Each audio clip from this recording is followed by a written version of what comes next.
네, 여러분 반갑습니다. 자, 저는 앞으로 여러분과 함께 소방전기 일반 요 과목을 진행하게 될 이진우입니다. 자, 우리가 앞으로 이 시험을 준비하기 위해서 이 소방전기 일반에 있어서 어떤 걸 준비해야 되는지, 어떤 걸 챙겨야 되는지, 혹은 중요한 게 어떤 게 또 있는지 한번 같이 살펴보도록 하겠습니다.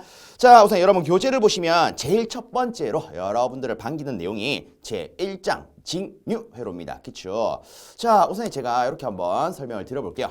실제 우리가 사용하는 전기는요, 크게 두 가지가 있습니다. 하나는 지금 교재에 있는 징유, 하나는 우리가 일반적으로 사용한다라고 치부할 수 있는 교류, 이런 것들이 있어요. 자, 그러면 우리가 말하는 이 전기란 게 뭘까요? 물론 여러분들 이렇게 생각할 수 있어요. 딱 만졌을 때 짜릿짜릿 기분 좋은 거, 그죠? 좀 더 센 걸 잡으면 골로 가는 거, 이게 전기 아닙니까?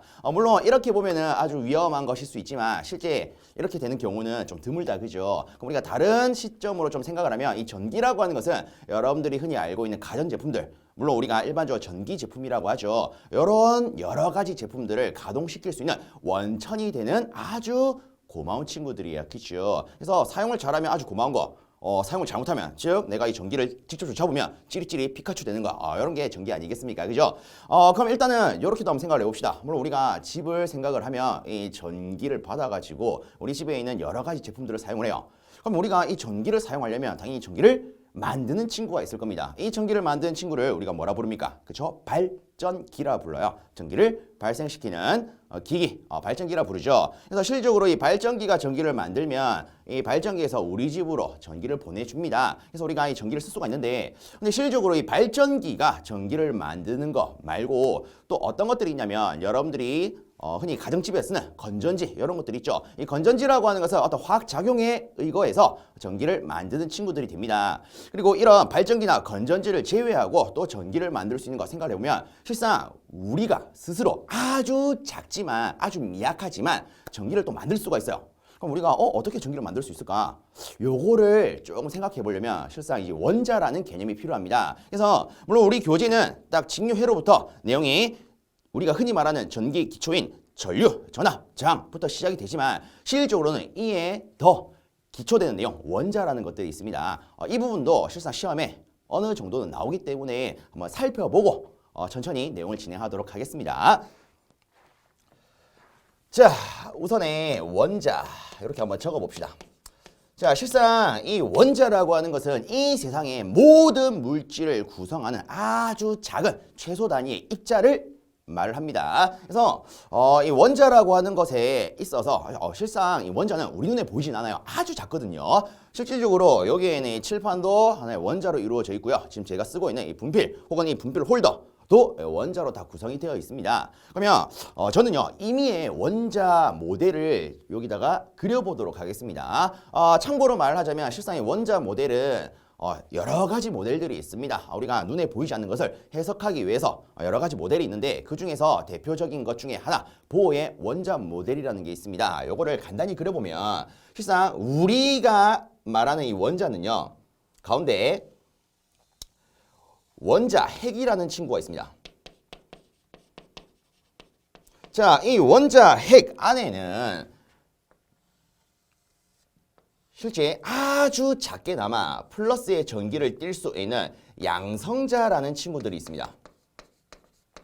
그리고 이 양성자를 묶어줄 수 있는 다르게 아무런 성질을 띠지 않는 중성자라는 친구가 있습니다. 그래서 우리가 이 양성자와 중성자라고 하는 것을 묶어서 원자 핵이라 부르고요. 그리고 이 원자 핵 주위에는 이런 식으로 빙글빙글 도는, 이런 궤도로서 빙글빙글 도는 전자라는 친구들이 있습니다. 자, 이 전자는 재미난 게 마이너스의 전기를 아주 약하게나마 가지고 있어요. 자, 얘를 저는 전자라고 쓰겠습니다. 그래서 이 같은 경우에는 간단히 우리가 살고 있는 태양계라고 생각하시면 조금 편하지 않을까 싶습니다. 요 가운데 있는 게 태양이라고 치면은 이 태양 주위에 우리가 살고 있는 지구가 빙글빙글 돈다, 그죠? 행성들이 빙글빙글 돕니다, 그죠?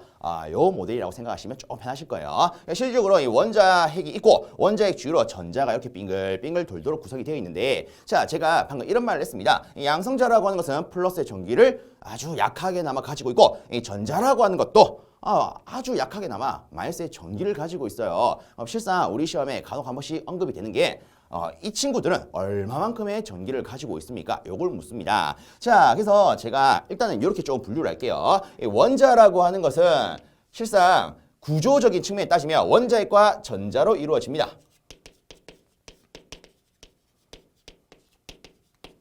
그리고 다시 이 원자핵이라고 하는 것은 양성자와 중성자로 이루어지더라.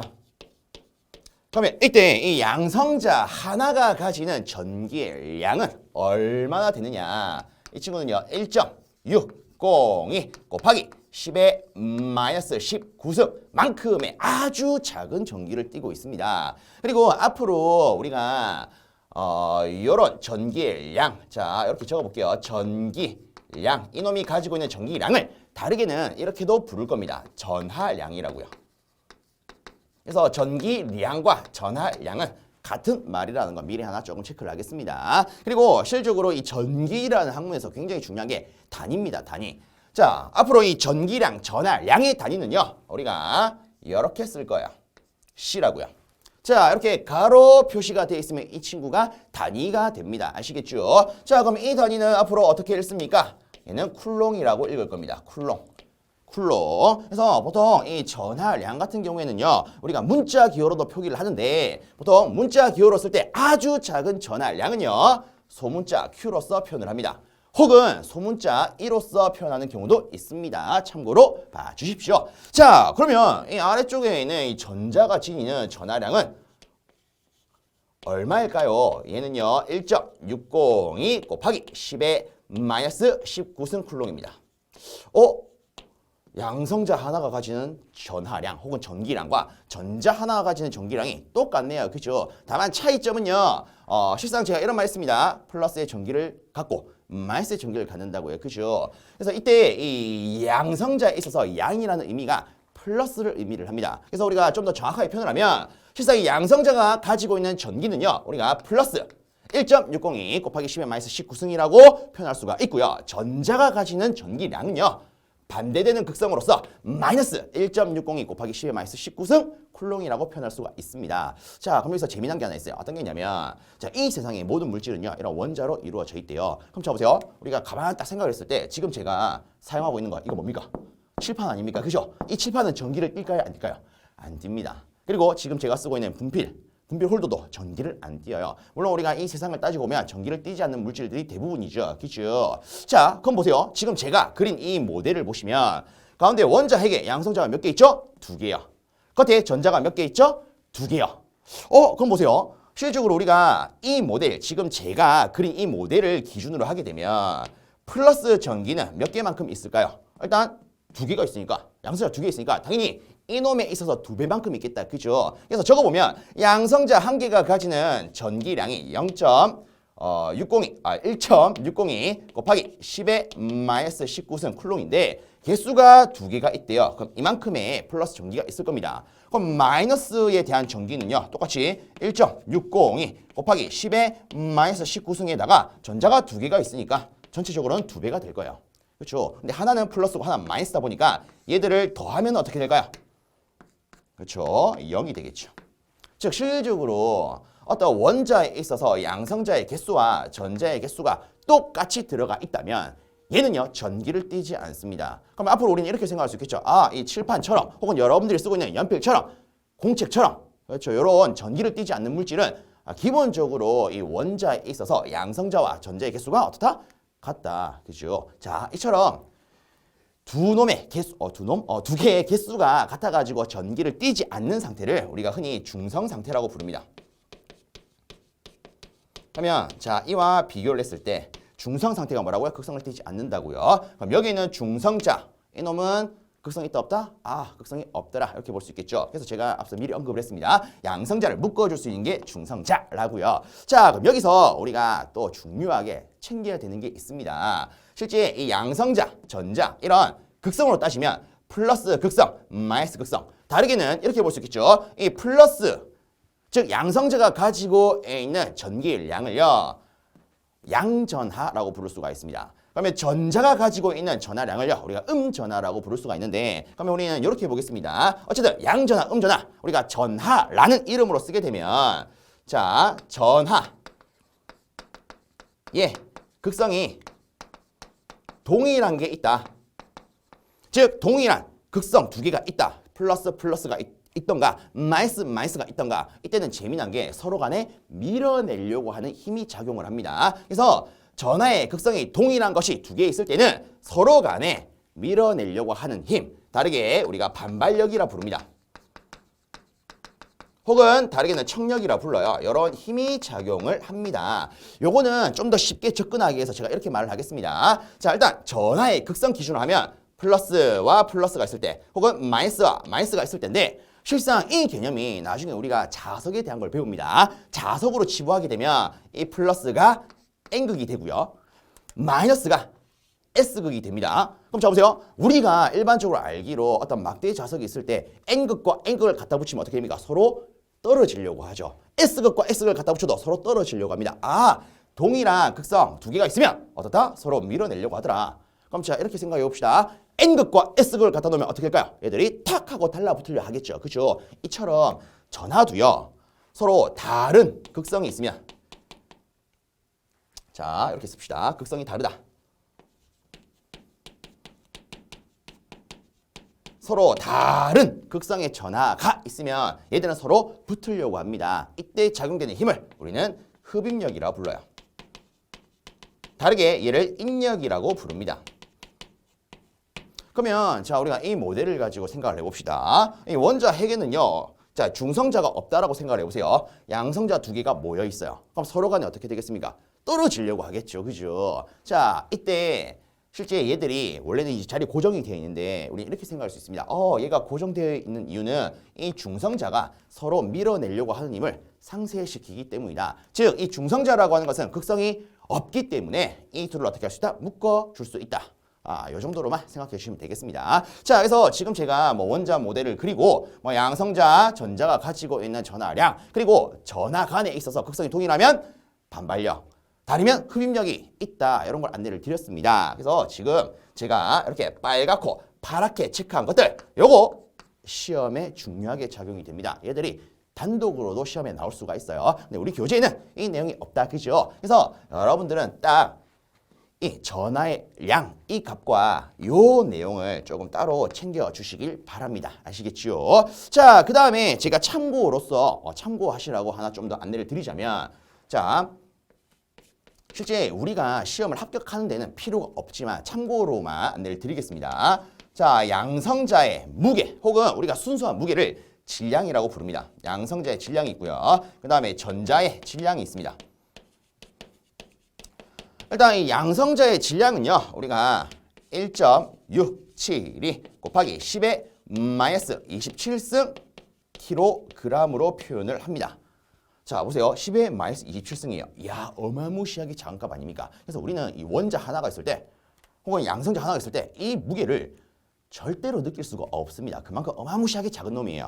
자, 그럼 이때 전자의 질량은 어떻게 되느냐? 이 친구는요, 9.109 곱하기 10의 마이너스 31승 킬로그램이 됩니다.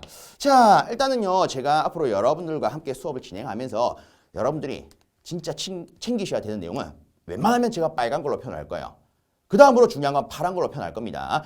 즉, 빨갛고 파랗게 쓰는 것은 웬만하면 여러분들이 챙기셔야 되는 내용이다. 이렇게 볼 수 있겠죠. 그죠? 그러면 빨갛고 파란 것보다 좀 덜 중요한 거, 그냥 보통 정도로 볼 수 있는 것을 저는 노란 걸로 표현할 거예요. 그리고 하얀 거는 뭘까요? 쓰레기? 이렇게 표현하기 좀 애매하긴 한데, 즉 하얀 거는 여러분들 이렇게 보시면 돼요. 제가 참고로서 적거나, 혹은 여러분들이 이거 모르셔도 시험 합격에 전혀 지장이 없는 것들, 아시겠죠? 그래서 제가 이렇게 참고하시라고 적어 드렸긴 했지만, 요거 와, 시험에 나오는 것 없다, 무조건 외워야지, 이렇게는 절대 보지 마십시오. 몰라도 시험 합격엔 전혀 지장이 없습니다. 이거 시험 문제 거의 안 나옵니다. 보고 싶어도 볼 수가 없는 친구예요. 아시겠죠? 참고하시라고 언급을 하는 겁니다. 앞으로 내용을 이해하는데 도움이 될 수 있기 때문에 참고만 하십시오. 아시겠죠? 그럼 여기서 실적으로 우리가 참고해야 되는 것은 이거요.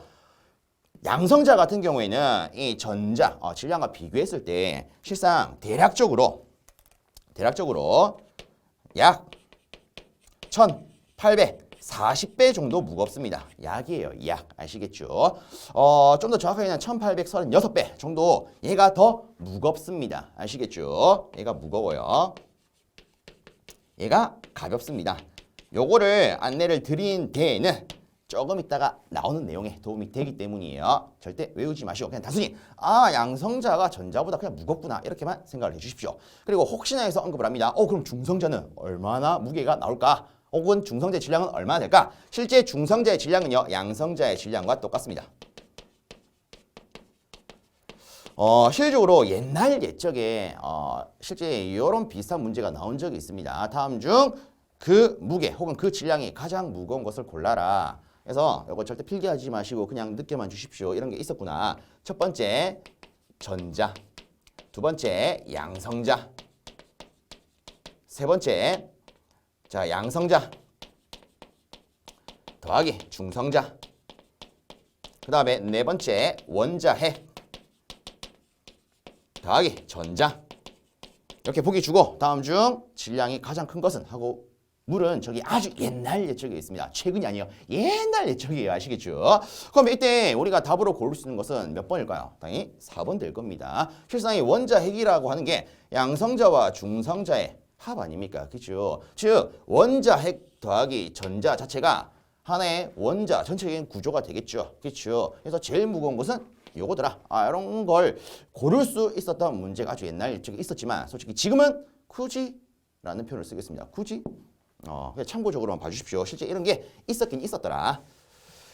자, 그 다음에 그러면 우리가 이제 이렇게 조금 보겠습니다. 실상 이런 상태로 보면 얘는요 아무런 전기를 띠지 않는 중성 상태 같아요. 근데 저는요 요 놈을 가지고 전기를 띠게끔 하고 싶습니다. 자, 앞으로 우리가 어떤 전기를 띠지 않는 물체가 전기를 띠게 되는 현상을 우리는 대전이라고 부를 겁니다. 대전. 저자 뭐 서울, 대구, 대전, 부산 할 때 그 대전이 아니에요.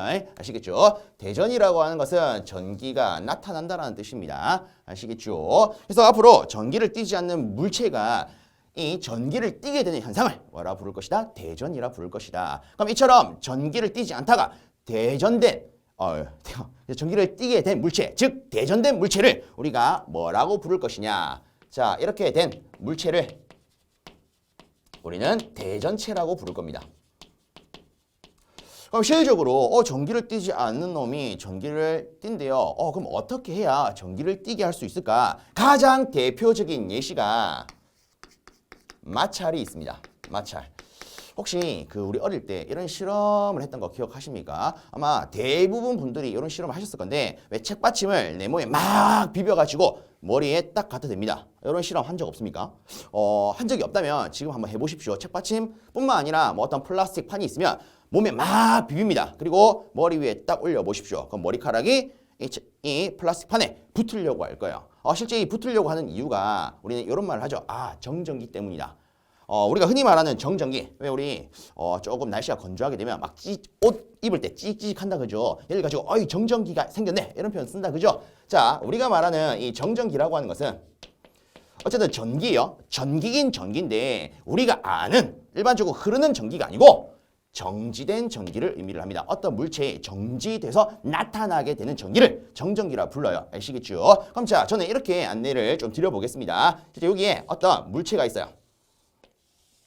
자, 얘가 아무런 전기적인 극성이 없는 중성 상태의 물질이라고 보겠습니다. 그래서 요 놈을 저는 일반적으로 뭐 중성체라고 부르는데 혹은 다르게는 전기를 띠지 않는 물체다라고 해서 비대전체라고도 부릅니다. 참고적인 용어로만 봐주십시오. 아시겠죠? 자, 여기다가 제가 제 옷을 가지고 막 비빌 거예요. 근데 재미난 건 자, 우리 다시 이 원자 모델로 옵니다. 자, 여기다가 제가 막 비벼줍니다. 즉 마찰을 가해 줄 거예요. 실제 마찰을 가하게 되면 어떤 현상이 일어나느냐? 자, 원자핵은요 무겁다라고 했어요. 전자는 굉장히 가볍다라고 했습니다. 그렇죠? 마찰을 시키게 되면 이 가벼운 전자가 마찰이 되고 있는 그 물체에 딸려 나가기 시작을 합니다. 자, 이런 거요. 제가 이 물체에다가 옷을 가지고 막 비빕니다. 여기 옷이라고 가정을 합시다. 마찰을 딱 가해줘요. 그럼 실제 이 중성체 내부에 있는 전자가 이 옷으로 달라붙습니다. 그럼 우리는 이렇게 볼 수 있겠죠. 자, 저 그림을 여기다 다시 그리면 이 친구에 있어서 처음 상태가 이렇다라고 가정을 하겠습니다. 원자 핵이 있고요. 그 다음에 안에 양성자를 제가 빨갛게 이렇게 표현할게요. 중성자는 조금 생략을 하겠습니다. 자, 그 다음에 이 주위에 원래는 자, 저 모델을 가지고 표현을 하면 전자가 이렇게 두 개가 있어요. 이때는 전기적인 극성이 없는 중성 상태 아닙니까? 근데 이처럼 옷을 가지고 마찰시키게 되면 여기는 전자가 딸려 나간다고요. 그럼 우리는 이렇게 표현할 수 있겠죠. 전자가 사라져요. 예를 들어 전자 한 개가 사라졌습니다. 그렇죠? 그럼 자 보세요. 실상 우리가 앞에서 언급을 했기로 양성자 하나와 전자 하나의 전기량은 혹은 전하량은 같다라고 했습니다. 그럼 실질적으로 여기는 마이너스와 플러스 하나는 상쇄가 될 겁니다. 근데 이 플러스 하나가 남는다. 그죠? 그럼 이때 이 물체는 어떤 극성을 띠겠습니까? 플러스의 극성을 띠겠죠. 그렇죠? 그죠? 자, 요렇게 플러스를 띠는 전기를 우리가 양전기라고 부릅니다. 어쨌든 얘는요, 다른 데에 흘러가는 게 아니고 이 물체의 정지가 되어 있어요. 그렇죠? 정지된 형태로 나타나는 전기를 정확하게 뭐라 부를 수 있다? 정전기라 부를 수 있다. 그래서 이처럼 우리가 발전기 혹은 건전지 제외하고 실상 우리가 스스로 전기를 만들 수 있는 가장 쉬운 방법이 이런 마찰이 있습니다. 마찰이 있어요. 아시겠죠? 물론 이렇게 마찰을 가게 되면 당연히 발전기에서 만드는 전기보다는 작을 수밖에 없습니다. 예시로서 이렇게 볼 수 있더라. 근데 이 예시가 나중에 뒤에 가면 또 나옵니다. 그래서 미리 언급을 조금 드릴게요. 자, 그 다음에 또 한 가지 더 보겠습니다. 그럼 예를 들어서 우리가 이 옷을 기준으로 한번 생각을 해봅시다. 옷도 우리가 알기로는 전기를 띱니까? 안 띱니까? 전기를 안 띄어요. 그죠? 그럼 자 보세요. 제가 옷에 대한 자, 여기 옷을 다시 그리겠습니다. 다시 표현을 할게요. 이 옷에 대한 원자 구조를 간단히 그냥 얘랑 똑같이 표현을 하겠습니다. 근데 실제 매질에 따라서 내부에 있는 원자 핵에 있어서 양성자와 전자의 개수는 다릅니다. 아시겠죠? 근데 저는 편의상 그냥 똑같이 표현을 하겠습니다. 이 옷도 우리가 알기로 전기를 안 띄어요. 그럼 당연히 원자 핵 안에 양성자가 두 개가 있다면 겉에는 전자가 이렇게 두 개가 있을 거예요. 그렇죠? 근데 자 보세요. 마찰시키게 되면 이 물체에 있는 전자가 여기로 딸려간대요. 여기로 딸려간대요. 즉 여기에 있던 전자가 여기로 딸려간대요. 그러면 이 옷 같은 경우에는 전자가 한 개 더 있는 상태가 되겠죠. 그죠? 그럼 자 보세요. 우리가 옷을 기준으로 보니까 일단은 마이너스 하나와 플러스 하나가 상쇄가 될 거야. 여기도 마이너스 하나와 플러스 하나가 상쇄가 될 거야. 근데 전체적으로 보니까 얼씨구나 얘가 하나 남았네. 그럼 실상 우리가 이 기준으로 보게 된다면 얘는요. 플러스 한 개가 남는 거고요. 얘는 마이너스 한 개가 남는 거 아니겠습니까? 그러면 이때 이 물체는요. 플러스 즉 양성자 하나가 있는 거기 때문에 1.602 곱하기 10의 마이너스 19승 쿨롱의 전기를 가지게 되고 옷은요. 전자가 하나 남기 때문에 마이너스 1.602 곱하기 10의 마이너스 19승 쿨롱이 될 겁니다. 그렇죠? 즉 얘가 가지고 있는 전기량은 이렇게 될 거예요. 그럼 이처럼 마이너스로서 나타나는 이런 전기를 우리는 음전기라고 부를 수가 있습니다. 그럼 자 보세요. 제가 앞에 또 이런 말을 했습니다. 자, 전하의 극성이 동일하면 반발 영역, 서로 다르다면 흡입 영역. 그쵸? 그럼 실상 요거를 이렇게 보십시오. 자, 이렇게 옷이 있어요. 그리고 어떤 물체가 있어요. 자, 예를 들어 이렇게 보겠습니다. 얘가 만약에 머리카락이라면 제가 플라스틱판을 막 비벼가지고 머리카락에 딱 갖다 놓으면 머리가 쓴다라고 했지 않습니까? 그쵸? 얘가 머리카락이라면 실제 머리카락 플러스고 옷은 마이너스니까 혹은 예를 들어 얘가 플라스틱 판이라고 보면 얘는 마이너스가 되기 때문에 서로 어떻게 하겠습니까? 달라붙으려고 하겠죠. 그래서 머리카락이 이렇게 가까이 붙으려고 하기 때문에 딱 쓴다라고 보시면 되겠습니다. 아시겠죠? 이게 우리가 어릴 때 실험하던 마찰 실험이에요. 자, 그 다음에 한 가지 더 볼게요. 그러면 만약에 이렇게 대전되어 있는 물체가 있다. 이처럼 전기를 띠는 현상을 우리가 대전이라 했고요. 이런 전기를 띠는 물체를 대전체라고 했습니다. 지금 얘도 하나의 대전체가 된 거고 얘도 하나의 대전체가 된 거죠. 그쵸? 자, 근데 보세요. 이 세상에는요. 전기를 띠지 않는 물질이 대부분이에요. 맞습니까? 전기를 띠지 않는 물질은 자, 다시 이걸로 보면 실제 내부의 원자 핵 속에 있는 양성자의 개수와 이 주위를 빙글빙글 도는 전자의 개수가 같다라고 했습니다. 실질적으로 이 세상의 대부분은 이런 식으로 둘의 개수가 같겠네요. 다르게 말하면요. 이런 중성 상태를 우리는 자연 상태에 있어서 안정된 상태라고 표현할 수가 있습니다.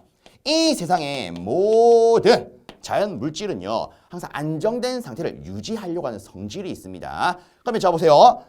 실상 얘는 지금 플러스, 얘는 마이너스예요. 그러면 안정된 상태를 유지하려면 얘는 중성 상태로 돌아가려고 할 거고요. 당연히 얘도 중성 상태로 돌아가려고 할 겁니다. 그러면 이처럼 우리가 플러스로 대전된 거, 마이너스로 대전된 걸 딱 가까이 놓고 얘들을 다시 접촉을 시킨다라고 했을 때 어떤 현상이 일어나느냐? 자연적으로 안정된 상태, 즉 중성 상태로 돌아가기 위해서 여기에 있는 전자가 다시 이놈한테 들어갑니다. 즉 다시 이렇게 돼요. 아시겠죠? 그럼 얘는 사라지겠죠. 그럼 자, 우리가 여기서 확인할 수 있는 거는 이런 게 있습니다. 처음에는 얘가 무슨 극성? 플러스 극성요. 얘는 마이너스 극성요. 근데 이처럼 플러스와 마이너스를 딱 가까이 갖다 놓으니까 실상 마이너스를 띠는 전자가 플러스를 띠는 요놈한테 들어가더라. 그러면 우리는 이렇게 볼 수 있겠죠. 아, 기본적인 전자의 이동 방향은 어떻게 된다? 마이너스에서 플러스가 된다. 요거 미리 하나 조금 체크해 주십시오. 자, 이거는 제가 노랗게 조금 표현을 하겠습니다. 자, 근데 자 보세요. 실상 이 전기에 있어서 실제 이 기초가 되는 용어들이 여러분 교재에 있는 전류, 그리고 전압, 그 다음으로 저항이라는 친구가 있습니다. 그럼 여기서 우리가 이 전류에 대한 개념부터 조금 생각을 해볼게요. 보통 우리가 전기라는 것을 언급을 할 때 이런 말을 합니다. 야, 전기가 흐르냐 안 흐르냐? 그렇죠? 흐른다? 흐른다? 자 보세요. 전기가 흐른다. 실제 전기는 우리 눈에 보입니까? 안 보입니까? 안 보여요. 근데 우리는 나도 모르게 흐른다라는 표현을 씁니다. 그렇죠? 실제 이 재미난 게 전기가 눈에 보이지 않기 때문에 이 전기를 쉽게 해석을 하기 위해서 일반적으로 어디에 빗대어서 표현을 하느냐? 자, 보통 우리가 흐른다라고 이런 개념을 쓸 수 있는 물질 뭐가 있습니까? 액체가 있죠. 액체의 대표적인 친구 물이 있다. 그죠? 그죠? 실질적으로 예로부터 이 전기는요 물에 빗대어서 표현을 합니다. 그럼 실질적으로 이 전류라고 하는 것은 다르게 말하면 실상 우리가 흘러간다라고 표현을 하는 전기의 흐름을 의미를 합니다. 우리가 말하는 전기의 흐름이 곧 전류가 돼요. 아시겠죠? 근데 자 보세요. 제가 앞서 이 원자 모델을 할 때 이런 말을 했습니다. 전기에 대한 양을 우리가 다르게 뭐라 부른다? 전하량요. 그러면 실질적으로 전기라는 말은 전하라는 말로도 쓸 수가 있겠네요. 그렇죠? 그래서 이 전류라고 하는 것은 좀 더 정확하게 말하면 전하의 흐름 혹은 전하의 이동이라고 표현을 합니다. 좀 더 정확하게 말하면 1초당의 전하의 흐름을 우리는 전류라고 말을 해요. 근데 자 보세요. 제가 이런 마찰을 예로 들면서 자 플러스가 되고 마이너스가 되고 여러 언급을 드렸습니다. 근데 실질적으로 얘가 플러스가 되고 얘가 마이너스가 되는 이유가 뭡니까? 이 전자가 이동을 했기 때문 아닙니까? 그렇죠? 실질적으로 이 양성자는요. 우리가 마찰을 가하더라도 혹은 어떤 작용을 시키더라도 움직이지 않습니다. 왜? 여기서 참고하시라고 언급을 했었죠. 실제 양성자는 굉장히 무겁기 때문에요. 전자보다 1840배 정도 무겁기 때문에요. 그래서 상대적으로 아주 가벼운 전자가 이동을 합니다. 그럼 자 보세요. 실제 우리가 이 모델을 가지고 봤을 때 하나 뽑아낸 게 전자의 이동 방향은 마이너스에서 플러스로 간대요. 근데 자 우리가 일반적으로 전기의 흐름을 언급을 할 때 자 대표적인 예시로 이렇게 보겠습니다. 예를 들어 제가 모든 게 다 있다고 말하는 다이소 하는 어떤 매장이 있죠. 거기 가가지고 건전지를 샀어요. 건전지를 보게 되면 항상 이렇게 튀어나온 부분이 플러스로 되어 있고요. 아무것도 없는 부분이 마이너스로 되어 있습니다. 이건 우리가 일반적으로 아는 사실 아닙니까? 그죠? 그러면 예를 들어 여기다가 어떤 우리가 어릴 때 실험하는 뭐 꼬마 전구를 달았다. 이때 이 전기는 어디에서 어디로 흐릅니까? 자, 우리는 보통 이렇게 알고 있어요. 어릴 때부터 이렇게 배우죠. 전기라고 하는 것은 기본적으로 플러스에서 마이너스로 이동을 합니다. 그쵸? 이렇게 배우지 않습니까? 그럼 실상 우리가 좀 더 자세히 들여다보면 실제 이 전기의 흐름이 곧 뭐가 된다? 전류가 되더라. 그러면 이 전류의 이동 방향은요. 우리가 어릴 때부터 플러스에서 마이너스 흐르네요. 이렇게 배웁니다. 자, 근데 보세요.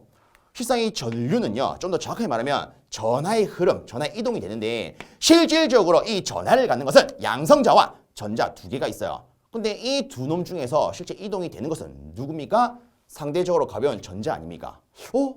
이렇게 보니까 우리가 배운 거랑 내용이 다른데요. 어릴 때는 플러스에서 마이너스로 전기가 이동한다고 배우는데 이놈은 전자, 즉 실제 전자가 이동한다는 것은 얘가 가지고 있는 전하가 이동한다라는 거 아닙니까? 그렇죠? 이놈은 마이너스에서 플러스로 가네? 그럼 우리가 어릴 때 배운 게 잘못된 건가? 이렇게 생각할 수 있습니다. 자, 좀 더 명확하게 구분을 하자면 실제 이 전자는요. 마이너스에서 플러스로 이동하는 게 맞습니다. 근데 우리가 앞으로 갖고 가기로는 이 전류는요. 어릴 때 배운 것과 똑같이 플러스에서 마이너스로 간다라고 치부할 겁니다. 실상 이 개념이 왜 이렇게 되냐면 제가 참고하시라고만 언급을 드리겠습니다. 실제 우리가 아주 예적부터 이 전기에 대한 학문이 계속 발전이 되어 왔습니다. 근데 처음에 이 전기라는 학문이 발전될 때는 원자라는 개념이 없는 상태였습니다. 그래서 우리가 요놈 눈에 안 보이기 때문에 어디에 빗대어서 표현한다고요? 물에 빗대어서 표현한다라고 했었죠. 그죠? 그럼 우리가 물을 한번 생각을 해봅시다. 우리가 알고 있는 물이라고 하는 것은 항상 높은 데서 낮은 데로 흐릅니다. 맞습니까? 자, 높은 데서 낮은 데로 흘러요. 그럼 우리가 여기에 대지가 있다라고 가정을 하겠습니다.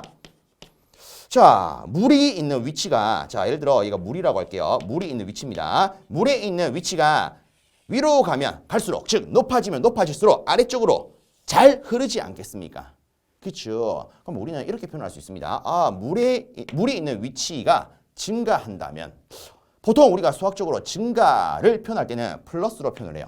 그렇죠. 높이가 증가할수록 얘가 잘 흐르지 않겠습니까? 그래서 이 높은 위치를 우리가 플러스로 표현을 하고 그러면 상대적으로 떨어지는 감소하는 이 위치를 자, 우리가 수학적으로 감소는 보통 마이너스로 표현하죠. 그래서 이 위치를 마이너스로 표기를 합니다. 그래서 예로부터 물에 빗대어서 표현하다 보니까 이 전기는 플러스에서 마이너스 흐르구나. 이런 관점에 의해서 전기라는 학문이 발전이 됐습니다. 이렇게 발전이 되다가 중간에 알고 보니까 이 세상의 모든 물질은 원자로 구성이 되어 있고 이 원자 내부에 있는 양성자와 전자가 가지는 전하로 인해서 전기가 형성이 되는구나. 요거를 발견해요. 얘를 뒤늦게 발견합니다. 근데 이 앞에 이 전기라는 학문이 플러스에서 마이너스로 흐른다는 기준으로 다 만들어졌기 때문에 중간에 갑자기 방향이 뒤집히면 모든 내용이 다 엎어져야 되는 거 아닙니까? 근데 이미 쌓여왔던 내용이 너무 많기 때문에 얘를 막바로 수정할 수가 없어요. 그래서 그냥 우리가 쉽게 해석을 하기 위해서 따로 분류를 합니다. 아시겠죠? 그래서 실상 이 전자라고 하는 친구는 마이너스에서 플러스로 가는 게 맞아요. 근데 우리는 해석의 편의를 위해서 전기는 플러스에서 마이너스 흐른다. 그냥 이렇게 따로 구분을 하자. 분류를 하자.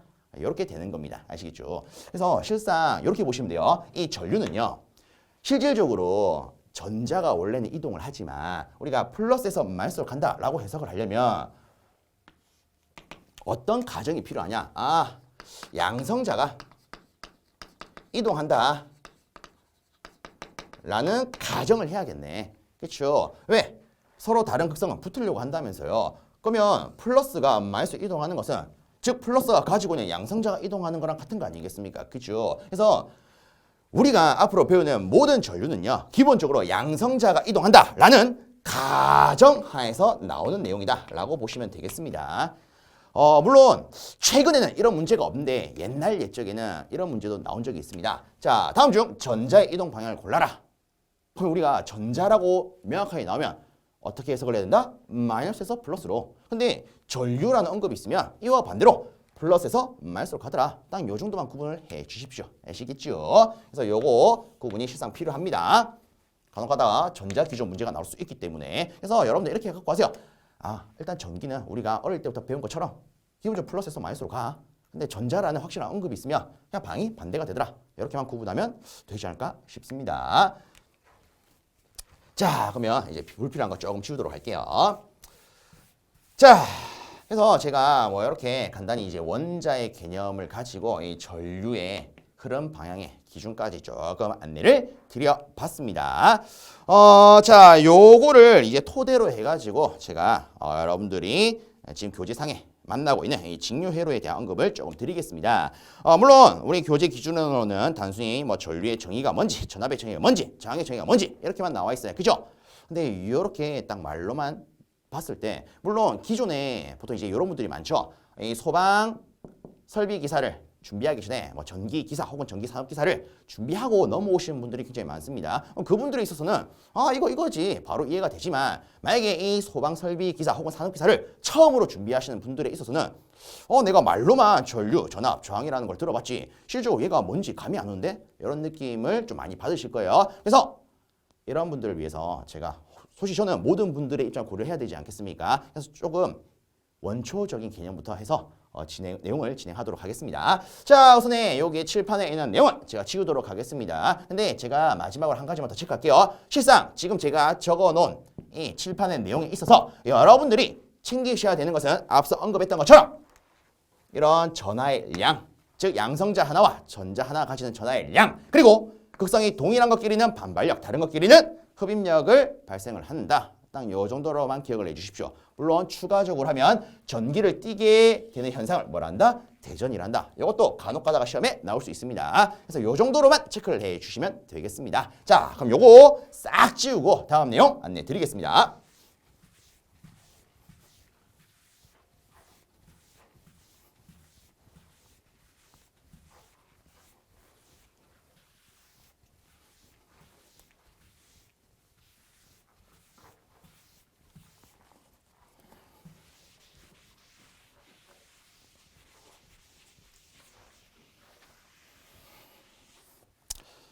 자, 우선에 우리가 제일 먼저 일단 생각을 해야 되는 것은 직류라는 이 친구입니다. 자, 지금부터 하는 모든 내용은 직류라고 하는 요 놈을 기반으로 합니다. 아시겠죠? 그리고 이 직류라고 하는 것은 간단히 말했을 때 시간에 따라서 그 값이 바뀌지 않는, 다르게 말하면 항상 일정한 값으로 나타나는 전기를 우리가 직류라고 불러요. 그리고 이런 전기가 흐를 수 있는 길이 우리가 직류 회로라고 부릅니다. 아시겠죠? 자, 그래서 직류가 흐를 수 있도록 구성된 모든 형태를 회로라고 하더라.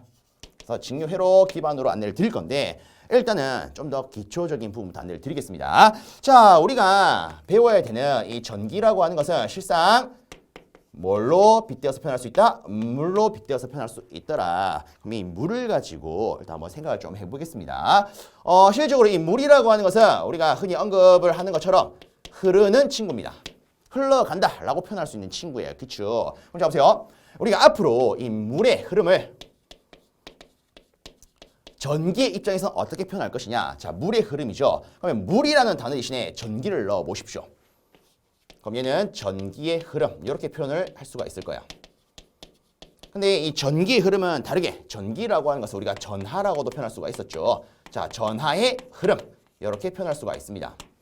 그리고 이 전하의 흐름을 좀 더 정확하게 앞에다가 이렇게 쓸게요. 1초당 전하의 흐름이라 쓰고요. 얘를 우리는 정확하게 전류라고 표현할 수가 있습니다. 전류, 즉 물의 흐름에 빗대어서 표현하는 게 전류입니다. 전류. 그리고 참고적으로 언급을 하자면 이 물의 흐름을요. 우리가 한자어로 하면 물 숫자에 흐를 유자를 써서 수류라고 불러요. 물의 흐름이 수류입니다. 그럼 전기의 흐름이 뭐다? 전류요. 수 대신에 전자 쓰면 끝 아니겠습니까? 그죠? 그럼 자 볼게요. 우리가 물을 기준으로 한번 생각을 해보면 자, 저는 이렇게 안내를 드리겠습니다. 어쨌든 물이 흐르려면 항상 물에 있어서 높낮이가 있어야 됩니다. 제가 앞에 언급을 했던 것처럼 항상 물은 높은 데서 낮은 데로 흘러야 겠죠. 그러면 자, 저는 이렇게 해보겠습니다. 예를 들어 여기 어떤 물이 있대요. 물입니다. 물. 물의 면을 우리가 뭐 수면이라고도 부르죠. 수면 이렇게 표현할게요. 이 물을 저도 흘리게 하고 싶어요. 근데 지금 제가 표현한 것처럼 높낮이가 없는 이 평평한 상태에서는 얘가 흘러가지를 않습니다. 그래서 물의 흐름을 만들기 위해서 저는 여기다가 펌프를 하나 시설을 하겠습니다. 펌프가 뭐죠? 물을 끌어올리는 거 아닙니까? 그죠? 그래서 파이프를 이렇게 딱 시설을 할 겁니다. 이런 식으로요.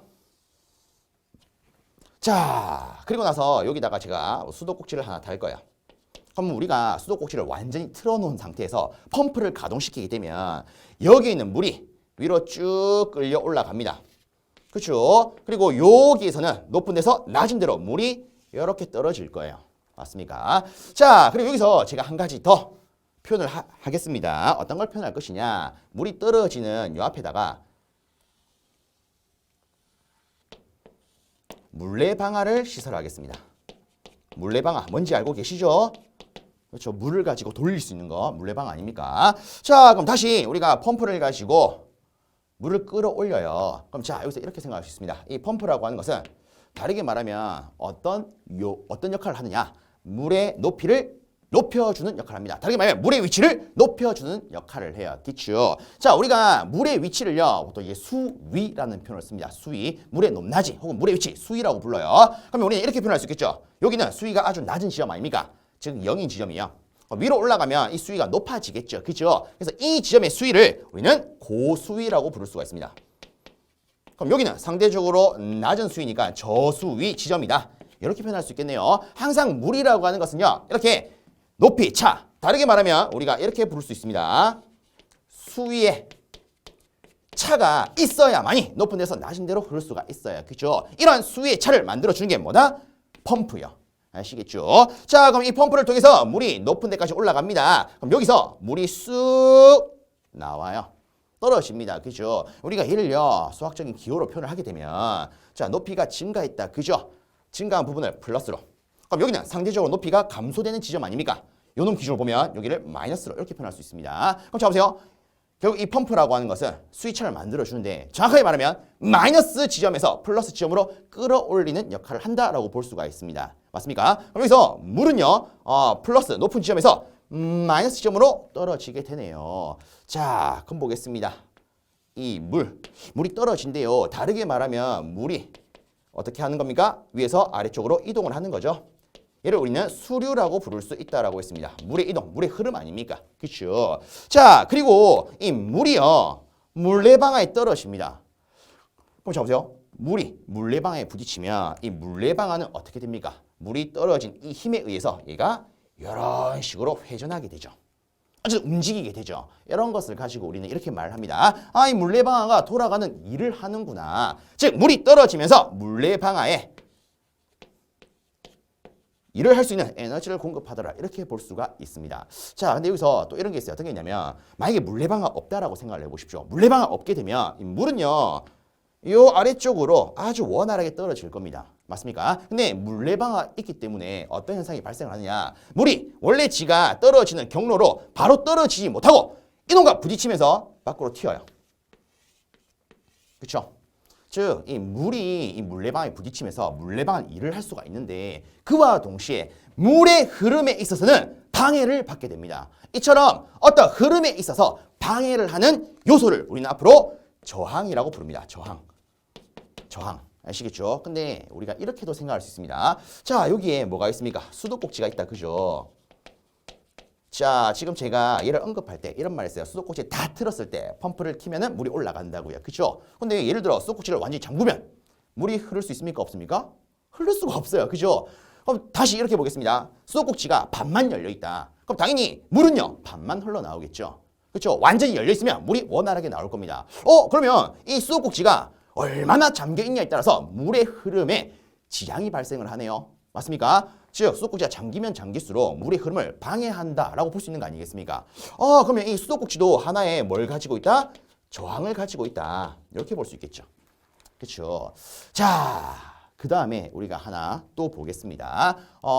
약간 요거를 개념적으로 언급을 하면 실제 물이 흐르는 시점, 우리가 딱 눈으로 봤을 때 물이 흐르는 걸로 보이는 부분은 딱 요 부분이에요. 그렇죠? 그러면 이 펌프에서부터 이 수도꼭지 전까지는 우리가 이렇게 생각할 수가 있습니다. 물이 떨어지기 위한 원천이 되더라. 맞습니까? 그래서 저는 이렇게 얘를 묶어가지고 이렇게 표현을 하겠습니다. 물의 흐름을 형성할 수 있는 원천이 되더라.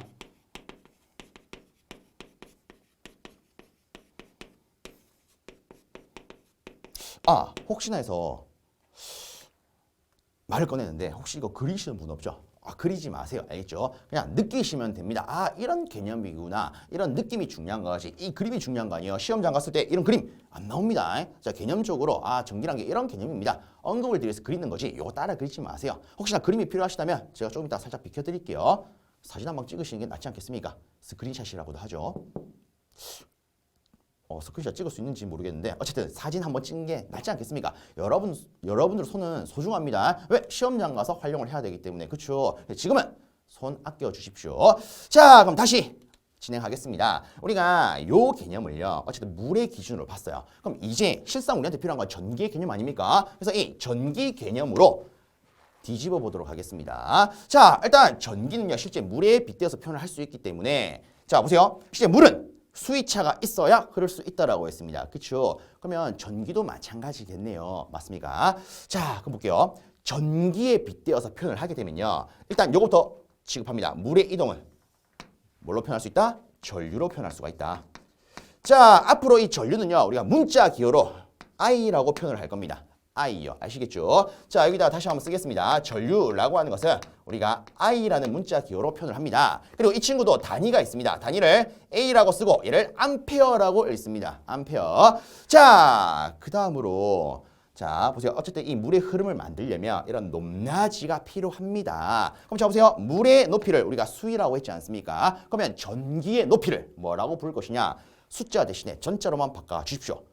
전위가 되겠죠. 그죠? 그래서 저 수위는요, 다른 말로 저전위로.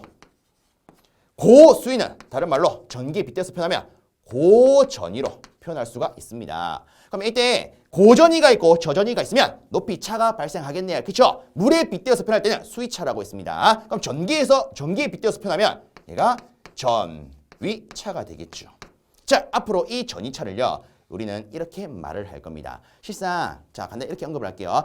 물의 높이 차가 심해지게 되면, 커지게 되면 우리가 이런 표현을 씁니다. 예를 들어 어떤 비커에 있어서 물이 채워져요. 물이 적게 채워져 있을 때보다 많이 채워져 있을 때는 우리가 이런 말을 씁니다. 아, 많이 채워져 있기 때문에 물이 얘를 찍어 누르는구나. 이때 이 찍어 누르는 성분, 힘에 대한 성분을 우리가 압력이라 부르죠. 그렇죠? 그래서 물의 높이가 커지면 클수록 우리가 이런 말을 쓰죠. 수압이 커지네. 맞습니까? 그럼 얘도 마찬가지예요.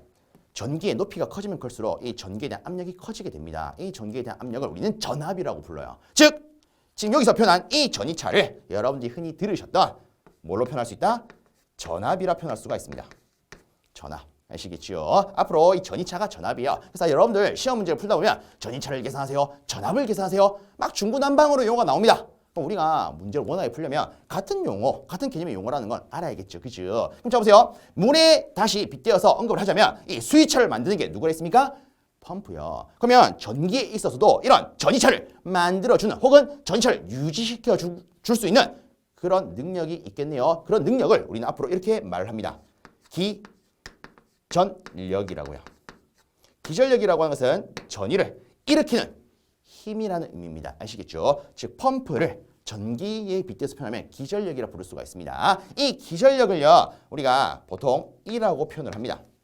근데 솔직히 자, 보세요. 이 기전력이 크면 클수록 이렇게 말할게요. 펌프의 성능이 좋으면 좋을수록 물을 높이까지 끌어올릴 수 있겠죠. 맞습니까? 즉 펌프의 성능은 곧 수위차로 직결시킬 수가 있습니다. 그럼 똑같이 이 기전력, 전기를 일으키는 혹은 전위를 일으키는 힘은 얘가 커지면 클수록 이 전위차가 커지겠네요. 다르게 전압이 커지겠네요. 즉 이 기전력은요, 이 개념에 직결시킬 수가 있습니다. 그래서 거의 같은 용어라고 보시면 됩니다. 좀 더 정확한 용어는 제가 이어서 안내를 드릴게요. 자, 그럼 보세요. 우리가 앞서 또 이런 말을 했습니다. 이 노랗게 표현된 게 물의 입장에서 말하면 물의 흐름을 형성할 수 있는 원천이라고요. 그렇죠? 그러면 전기에 빗대어서 표현하면 전류를 형성할 수 있는 원천이 되겠네요. 맞습니까? 얘를 줄여가지고 우리는 앞으로 이렇게 부를 겁니다. 이렇게 묶인 것을 뭐라 한다? 전원이라고 한다. 전기의 원천이라는 뜻입니다. 혹은 전류의 원천이라는 뜻이에요. 아시겠죠? 그러면 자, 실상 이 기전력은 전원 내부에 있는 거 아닙니까? 그죠? 그래서 이 기전력을 우리는 다른 말로 이렇게도 부릅니다. 전원에 있어서의 전압이다. 전원 전압이다. 아시겠죠? 어쨌든 전압은 자, 보세요. 우리가 전압이라는 표현 보통 어디에 쓰냐? 콘센트에 빗대서 표현하죠. 야, 콘센트 전압 몇 볼트고? 이런 표현 쓰죠. 아, 220볼트요. 이런 말 쓰지 않습니까? 그죠? 자, 그래서 이 전압은요, 기본적으로 우리가 V라고도 표현합니다. 그리고 단위는요, 볼트로 써요. 아시겠죠? 근데 전원 전압 같은 경우에는 얘도 어쨌든 전압이죠. 그래서 V라고 표현하는 경우도 있습니다만은 좀 더 확실하게 구분하기 위해서 전원 전압은요, E라고도 표현합니다. 실상 전원 전압의 다른 말이 뭐다? 기전력이다. 그쵸? 자, 그래서 여기다가 하나 좀 적겠습니다. 전압이라고 하는 게 있는데 이 전압을요. 우리가 좀 더 정확하게는 뭐라 부를 수 있다? 전이차요. 이 친구의 문자 기호가 일반적으로 V로 씁니다. 단위는 볼트예요. 우리가 220볼트라고 하는 것처럼 볼트입니다. 자, 근데 좀 더 명확하게 구분을 하자면 자, 파랗게 쓰겠습니다. 구분하기 위해서 전원 전압이다. 전원에 대한 전압이다. 우리가 물론 어쨌든 얘도 전압이기 때문에 이 V라는 문자 기호로도 쓸 수가 있지만 때때로는 1호도 쓸 수가 있더라. 실상 같은 개념의 표기입니다. 아시겠죠? 그래서 어떤 문제를 보면 전원 전압을 V라고 표현하는 문제도 있고요. 1라고 표현하는 문제도 있어요. 근데 딱 보면서 야, 이 문제는 V인데 왜 이 문제는 또 이지? 이게 뭐지? 이렇게 하면 곤란하겠죠. 그래서 같은 개념의 문자 기호라는 거 체크해 줍니다.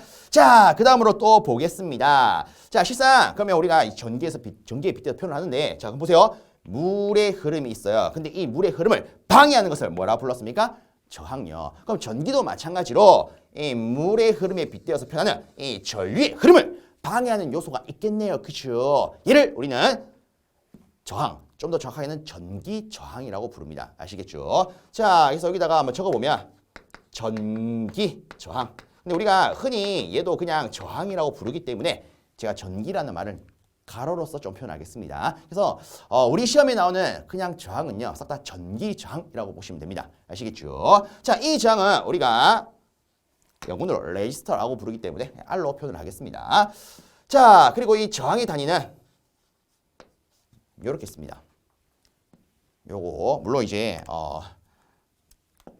이 기호 단독의 명칭 오메가라고 표현하는데 우리가 단위로서 표현할 때는 옴이라고 부릅니다. 체크해 주십시오. 자, 근데 재미난 건 이런 게 있어요. 자, 제가 물을 빗대어서 표현할 때 이 물레방아에서도 저항이 있지만 실제 이 수도꼭지에서도 저항이 있다라고 있습니다. 그렇죠? 그럼 전기도 마찬가지겠네요. 저항이 두 가지 개념이 있을 거예요. 좀 더 자세히 말을 하면요. 실상 이 물레방아라고 하는 것은 일을 하는 친구 아닙니까? 즉 일을 하는 놈으로 인해서 발생하는 저항이 있고요. 그리고 이 수도꼭지는 좀 더 정확하게 말하면 전원 내부에 있는 저항 아닙니까? 그죠? 그래서 전원 내부에 있는 저항도 있습니다. 그래서 우리가 좀 더 명확하게 구분하기 위해서 이 저항을 뭐라고 부르느냐? 외부 저항이라고 부릅니다. 즉 전원의 외부에 있는 저항이다 라고 해서 외부 저항이라 불러요. 보통 외부 저항을 여기 명시한 것처럼 라지 R로 씁니다. 대문자 R로 씁니다. 그러면 이 내부에 있는 저항, 이런 그대로 내부 저항이라고 합니다. 전원 내부에 있는 저항요. 근데 얘랑 구분하기 위해서 보통 내부 저항은 스몰 r로 표현을 합니다. 아시겠죠? 스몰 r로 표현을 해요. 그래서 이 저항도 우리가 자, 좀 더 확실히 따지자면 자, 요거는 참고하시라고 노랗게 쓰겠습니다. 실상 내부 저항도 있고요. 외부 저항도 있더라. 좀 더 정확하게 이때 내부와 외부의 기준은 뭐다? 전원입니다. 전원 내부의 저항, 전원 외부의 저항이 아시겠죠? 그래서 내부의 저항은 스몰 r로, 외부 저항은 라지 r로 쓰더라. 그리고 한 가지 더. 그럼 자 보세요. 일단 이 물레방아가 우리가 다시 물로 돌아가면 이 물레방아가 실상 일을 하는 친구 아닙니까? 그러면 전기에 있어서 일을 하는 거 뭐가 있을까요? 간단히 말하면 우리 집에 있는 모든 가전 제품들이겠죠. 이처럼 자 다시 전기로 돌아갑니다. 전류가 들어와 가지고 일을 할 수 있는 이런 가전 제품과 같은 것들을 우리는 통칭 부하라는 표현을 씁니다. 앞으로 부하라고 하는 것은 전기를 받아서 일을 할 수 있는 친구들이에요. 우리 집에 있는 뭐 컴퓨터라든가 TV, 냉장고, 전등 이런 것들 싹 다 뭐라 부를 수 있다? 부하라고 부를 수 있습니다. 아시겠죠? 그러면 우리가 이 물레방아를 전기 입장에서 말하면 얘도 하나의 부하 아닙니까? 그럼 이때 이 외부 저항을 뭐라고도 부를 수 있느냐? 이 부하에서 작용되는 저항이다 라고 해서 자 부하 저항이라고 표현하기도 합니다. 그래서 외부 저항과 똑같은 말이 뭐가 있다? 부하 저항요. 근데 재미난 거는 실상 이 외부 저항 혹은 부하 저항은요. 이 전류를 받아가지고 뭘 한다? 일을 할 수가 있습니다. 얘는 일을 할 수 있는 친구야. 아시겠죠? 근데 실상 이 전원 내부에 있는 저항은요. 일을 하는 친구는 아니에요. 우리가 수도꼭지만 생각하더라도 수도꼭지는 물의 흐름을 방해할 뿐이지 따로 일을 하진 않지 않습니까? 그죠? 얘는 일을 하는 친구는 아닙니다. 아시겠죠? 요 구분을 조금 해 주십시오. 얘는 일을 하지 않더라. 자, 그러면 한 가지 더 체크하겠습니다. 자, 우리가 여기 펌프 기준으로 다시 전기 빗대어서 표현하면 얘가 기전력이라고 했어요. 그렇죠? 기전력을요, 우리가 정확하게 이렇게 말을 할 수 있습니다. 전위를 어떻게 한다? 상승시켜 준다. 아시겠죠? 그래서 이 전원 전압이 다른 말로 기전력이었다. 그렇죠? 이놈의 역할이 뭐가 있다? 전위를 상승시켜 주는 역할이 있습니다. 근데 실질적으로 우리가 일을 하는 이 물레방아 입장에서 보면은 물 기준으로 다시 봅니다. 물이 높은 데 있다가 낮은 데로 떨어지네요. 그렇죠? 그럼 다르게 말하면 수위가 떨어지네요. 물의 높이가 떨어지네요. 이렇게 말할 수 있겠죠. 그럼 전기 빗대어 표현에도 똑같습니다. 아, 전기의 위치가 떨어지네요. 아, 전위가 떨어지네요. 혹은 전압이 떨어지네요. 다른 말로요. 전압이 강하하네요. 그래서 항상 이 일을 하게 되는 이 부분에 있어서는 전기의 높이가 떨어지기 때문에 우리가 이 일을 하는 부하에서 이런 표현을 씁니다. 아, 전위가 떨어져요. 다른 말로 전압이 떨어져요. 전압 강하가 발생을 하는구나. 아시겠죠? 간단히 이렇게 생각하시면 돼요. 모든 물의 흐름을 혹은 전기의 흐름을 방해하는 요소에는 뭐가 발생한다? 전압 강하가 발생을 한다. 아시겠습니까? 그러면 우리가 여기서 확장해서 해석을 하면 이 저항에서 전압 강하가 발생을 하네요. 근데 실상 얘도 저항을 가지고 있는 거 아닙니까? 그죠? 그럼 여기서도 아주 작게나마 전압 강화가 일어날 수 있을 겁니다. 이때 전압 강화를 우리는 내부에서 일어나는 전압 강화, 내부 전압 강화라는 표현을 씁니다. 자, 그럼 여기서 한 가지만 더 하고 이번 시간 마무리하겠습니다. 자, 우리가 이 물의 기준으로 다시 돌아가서 생각을 하면요. 물이라고 하는 것은 펌프를 가지고 예를 들어서 우리가 100m까지 물을 이끌어 올렸습니다. 그럼 물이 떨어질 수 있는 높이는 얼만큼일까요? 당연히 100m가 되겠죠. 즉 물은요, 올라간 만큼 떨어질 수가 있습니다. 그럼 마찬가지로 전기도 올라간 만큼 떨어질 수 있겠네요. 그쵸? 그럼 이 개념으로 따지자면 자, 앞으로 올라가는 거 뭐다? 전위 상승력. 여기에 표현해놨죠. 전위 상승력. 높이가 떨어지는 거 뭐다? 전압 강하요. 그러면 미리 하나만 체크하겠습니다. 자, 제가 언급했던 것처럼 항상 전압이 증가한다면, 즉 전위 상승이 일어난다면 당연히 전기도 이 상승한 만큼 떨어질 수밖에 없습니다. 즉 전위 상승된 값과 전압이 떨어지는 값은 어떨 수밖에 없다? 같을 수밖에 없다.